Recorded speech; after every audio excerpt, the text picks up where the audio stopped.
Welcome to Unsuitable on Rea Radio, the award-winning financial services and business advisory podcast that challenges your old-school business practices and the traditional business suit culture. Our guests are industry professionals and experts who will challenge you to think beyond the suit and tie while offering you meaningful modern solutions to help you enhance your company's growth. I'm your host, Dave Kane. Warmer weather and longer days comes with a lot of perks, which is probably why I consider summer to be my favorite time of year. I get to spend time outside with my family, friends, cold beer out of the ice chest, good music, a little golf. I also enjoy watching the Tribe on TV. What's not to love about that? I've heard that today's guest is a sports fan. In fact, I've been told that this time of year you will find her on the ball field instead of in the stands. And even though we could probably spend this entire episode talking about sports, I've been told by our marketing team, don't do that. You got to get into the topic. Andrea McLane, a manager on Rea's pension administration team, is here in our Dublin office and is going to talk to us about what business owners can do to hit the retirement plan design out of the park. Welcome to Unsuitable, Andrea. Thank you. Thanks for having me. Hey, no problem. I want to talk about, since we're not allowed to talk about sports, we're going to start talking about sports. So I understand that you coach basketball. I do coach basketball for St. Timothy School here in Columbus. And volleyball, softball, all of that stuff. I coach volleyball, and I still play volleyball, and I still play softball. And what's this kids' sports activity this time of year? Volleyball, volleyball, volleyball. How in the world do you guys schedule a family vacation? Oh, we actually do have a family vacation coming up next week. We're going to the Outer Banks. Perfect. So you probably have 1 or 2 weeks off during the whole summer, and that's what you're doing. Yep, we'll start right back up in August. See, a lot of our listeners have the same issue, so maybe we can talk about how to plan that family vacation around the busy schedule. Sounds like a plan. So, do you teach shooting a three? No, I was actually never allowed to shoot outside of the paint. If I got caught dribbling, I sat on the bench. So we're going to stay in the paint today. Okay, layups. All right, well, we're going to shoot layups. We'll give you the layups. But, we've talked about retirement plans many times on the podcast and how important those are and how we have found situations where those retirement plans just aren't where they should be. And I think you're seeing that out in the community. Absolutely. So let's talk about some of the things that you're finding in a retirement plan design. We're going to knock this out of the park, by the way, but what are you seeing? What are you seeing on retirement plan designs that are just flat out wrong? Well, I think the first thing is that you need to encourage participants to put money into the plan and participate in the plan. A lot of times they're just going to wait on the employer to make a contribution, but what you really need to do is encourage the participants to become active participants in the plan. So it's certainly a built-in savings plan. It's a type of financial planning. Absolutely, and they have to help themselves get to retirement. We cannot just rely on Social Security nowadays. Now, are you seeing that employers may not be educating the employees or coaching them that this is a good vehicle? Absolutely. I think that you have to, it's a three-pronged approach. You have to have the employer engaged in the process, you have to have your investment broker engaged in the process, and you also need a capable TPA that can guide you through the process. TPA, for our listeners, what are those initials stand for? Third party something? Exactly. I apologize if I go into the acronym land. Please stop me. But a TPA is a third party administrator. Perfect, and that's certainly needed in this triangle, if you will, of retirement plans. Absolutely. We help a lot of clients who don't navigate the waters very well and end up needing a TPA to get them out of trouble. So it's a very good idea to have all your advisors on board to help you. In a year's time, I know this is kind of an informal question, informal survey, but in a year's time, how many plans might you run into that just aren't up to date? Up to date, as far as their plan document, this time of year we should have everyone on board having their plan documents up to date. We just had a PPA restatement period. Plan Protection Act. Oh, okay. All right. I knew you were going to ask. One of those things. Congress updates pension law constantly, and so it came about that we were obviously updating our plans too often. So the IRS came up with a program where we only have to update the plans every 6 years. So we just recently went through at the end of 2016 restatement period. So most of our plan documents should be up to date. Okay. Now, as a business owner, I know I have to file a tax return, every year. I can remember that. But if I got to update my retirement plan every 6 years, there's no way I'm going to remember that. I could get in trouble pretty fast. Absolutely, you can get in trouble very quickly. So that's where the TPA, that's where you come into play, is you got to call me and say, look, let's get that done. Absolutely, absolutely. And there actually is, which some people don't know, some people don't remember, there actually is a plan filing for the 401k plans and the defined benefit plans that needs to be filed every year.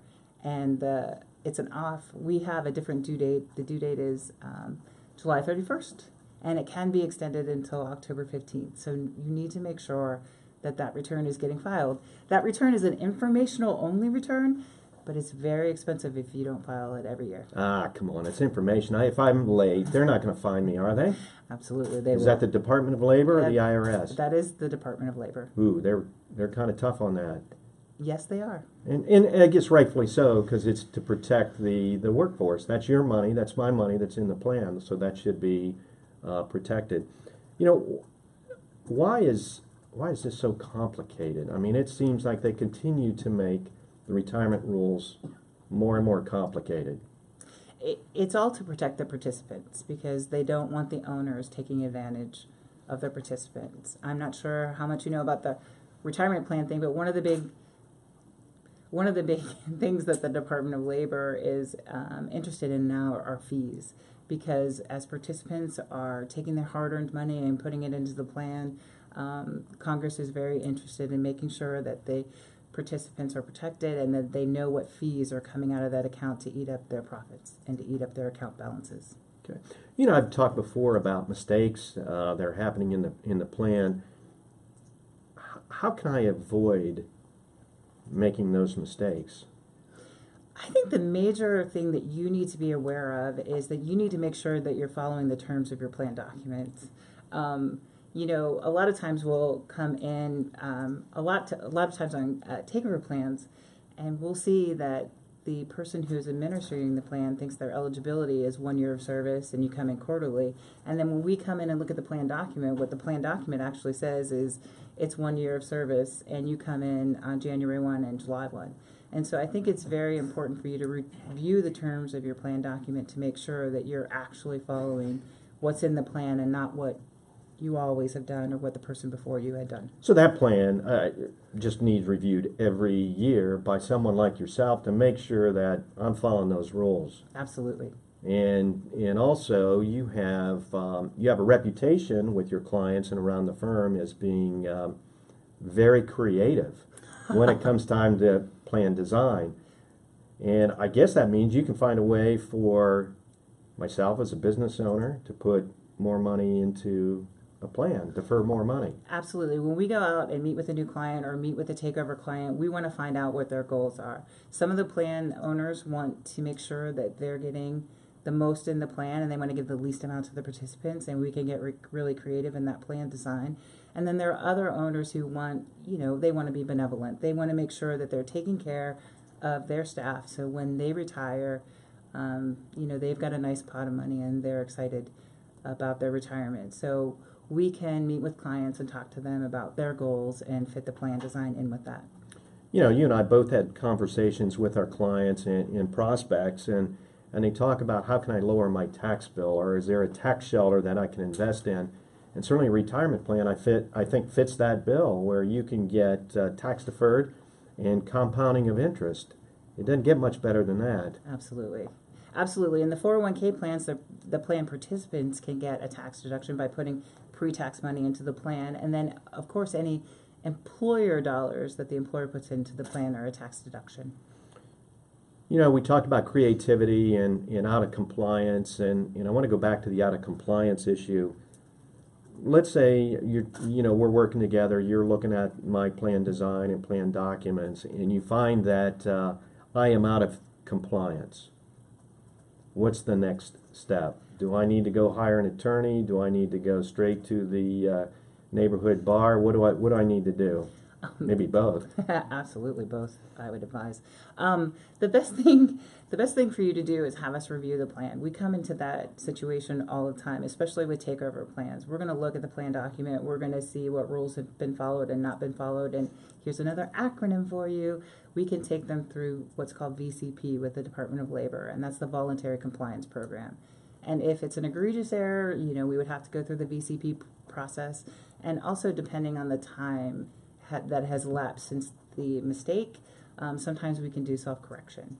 So we can take the client through that process. If it's something that we can handle, we will certainly handle. If it's something that's kind of outside of our scope, we can involve an ERISA attorney. But we walk through a lot of our clients through that VCP process and have had successful results. So there is an opportunity that if we do find a problem, I guess I can get some amnesty. I don't know if that's the right term, but... Well, yes. Once you go through the program, you'll get a letter. But it's also, there are going to be some fines and penalties, and there's usually money, restitution that needs to be put into the plan to make all the participants whole. Okay. We see situations throughout the year where an individual may make take a loan from their plans, as you just stuck your tongue out and knocked over the mic. Apparently you're not a fan of loans out of a retirement plan. Let's talk about that. Threw a little salt in the wound there? Yeah, absolutely. Loans are a great vehicle for participants who have an event where they need to get some money. But again, what you do when you take a loan out of your account is you're taking money out of your account and you're paying yourself back interest, which sounds really great. But the period of time that you have that money out of the plan, you're not gaining any interest. You're not getting any gains or losses. That money is out of the plan and in your bank account and not earning money for you.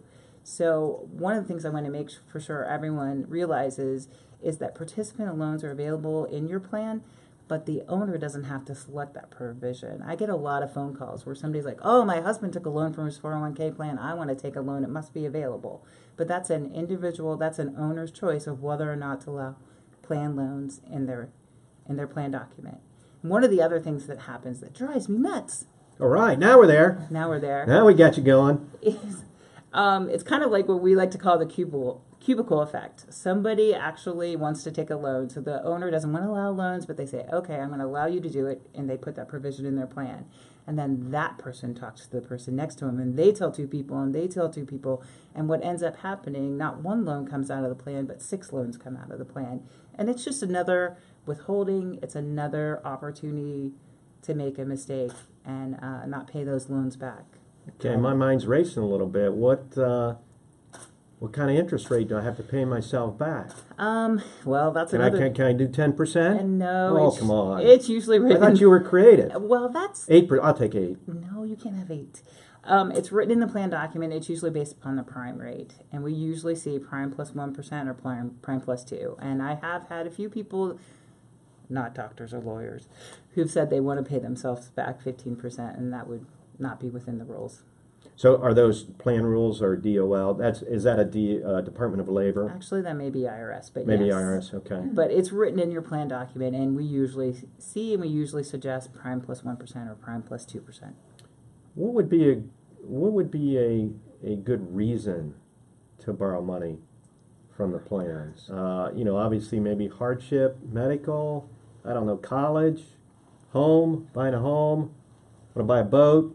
We'll go on vacation. Actually, one of the very first years that I started doing this, I had somebody call me up around Christmas time, and they wanted to take a loan from their plan. And they actually, when I said they weren't allowed or they didn't have enough money in their plan, they said, Santa's not coming if I can't get this participant loan for my 401k plan. And I felt awful, but that is an example of something that would not be a good reason. A lot of times we see it for college planning, which isn't very good planning, but we see it for college, and we see it for houses, we see it for cars. So that's one of the reasons why having that option available is, the participants, it's a benefit, but they don't always use that money wisely. Okay. As a trusted advisor, and I'm sitting down with you with my plan, would you advise me to write that plan so participants cannot take a loan? I would. Am I allowed to do that? Yeah, absolutely, you're allowed to do that. There's another provision that you can allow in your plan called a hardship distribution, and a hardship distribution is different than a loan. That's money that you take out of the plan and you don't have to pay it back, which, again, isn't a very good option, but that hardship distribution is only available for specific instances. So it would be for college education, to prevent eviction from your home, medical bills. And so that's something that you can take in the case of an emergency. You can't take it for an amount that's greater than your financial need. And that's something that you actually have to prove. You actually have to bring in a statement saying that you're being evicted from your home, or you need to bring in the college tuition bill. So that's some way that you can manage it a little better and actually make sure it's for an emergency and not necessarily to go buy a motorcycle. Okay, so let's go back to loans and we'll hit those distributions. You were fired up. You're banging your hand on the table. You're not allowed to do that in a podcast. You know that. We've given you those rules. Not once, but twice. I didn't pay attention to the rules. Well, that's right. Well, you paid attention to not shooting threes, I guess, right? I didn't want to sit on the bench. How many? You shoot threes now? Mm-mm. No, you still don't? I can't. You can't? No. Got a hook? Got a hook shot? Oh, yeah. Oh, yeah, bad hook shot, huh? I got a baby Pretty hook. good. I Pretty got good. a baby hook. But these loans, how much can I? Are there limits on how much I can take out? Absolutely, there are limits. You can only take 50% of your account balance, and I should back that up, 50% of your vested account balance up to $50,000. Okay, so there are limits there, there are protection. Okay, let's jump over to distribution, because that one... I jumped ahead. No, you're fine, you're good. It's your podcast. You can talk about whatever you want to talk about. If you want to talk basketball, we can go there. Thank you. Distributions, okay. Again, good idea, bad idea. I think they're a good idea for cases of emergency, but basically, as an owner, if you want those participants to have that money available at retirement, you should cut down on the ways that they're able to get the money out of the plan. Okay, so again, you hit the loans, we can build a provision. I probably can't build a provision to limit distributions, can I? Actually, I was just looking at a plan the other day, and the only two methods of distribution that were available were termination and death. So you can lock down that plan. So there are no loans, no in-service distributions, no hardship distributions. It's, we have a plan document that allows for that.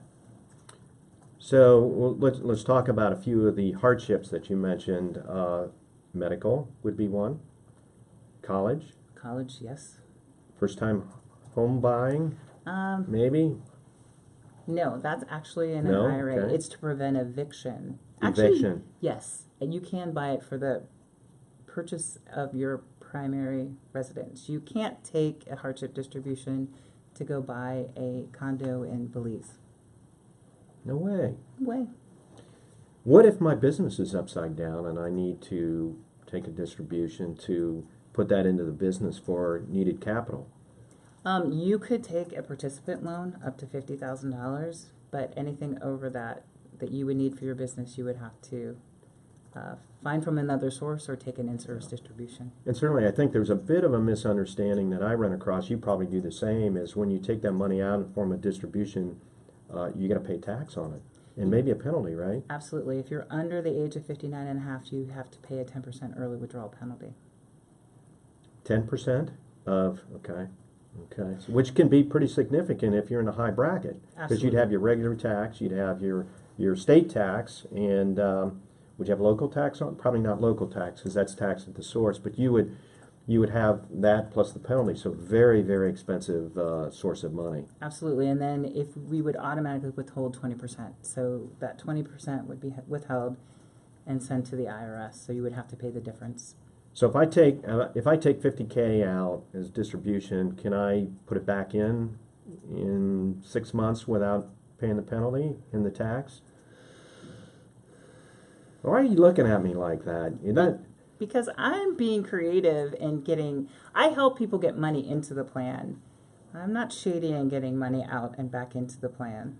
Okay, so that's another, see where I'm going with all that is what you're trying to do with your creativity and plan design is to protect not only the business owner and the employees and not create unnecessary risk. Absolutely. And so the examples that you and I went through do create some risk for the business owner. Absolutely. And I think that's what we like to talk about on this show is try to keep business owners from going down that risk lane. And I think you've done a nice job of explaining that.